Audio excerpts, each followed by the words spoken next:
আমি কিছু বলতে পারছি না। Wow, amazing. আমি টিজার দেখে আমি সাথে সাথে ওকে টেক্সট করেছি যেটা কি বানিয়েছো, মানে jaw dropping, very nice, and Shakib খানকে he was looking really good.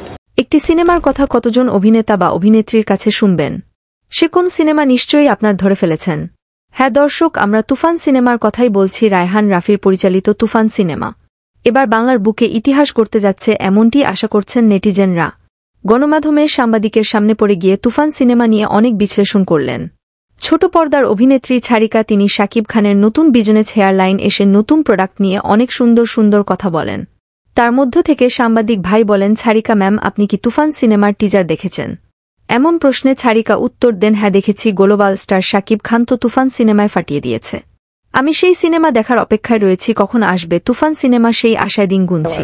অভিজ্ঞতা ভীষণ ভালো। আমি বারবার বলেছি একই কথা যে ওর সাথে কাজ করতে যে আমার যেটা মনে হচ্ছে আর্টিস্টকে ভীষণ কমফোর্ট দেয় এবং কাজের জায়গাটার সাথে সুন্দর করে এক্সপ্লেইন করে, হি ইজ ভেরি ক্লিয়ার। তো প্রিয় ভিউয়ার্স, ছোট পর্দার অভিনেত্রী ছারিকার কথার সাথে আপনারাও এক হলে আপনারা মূল্যবান মতামত আমাদের কমেন্ট বক্সে ভাসিয়ে দিন, কমেন্ট করে।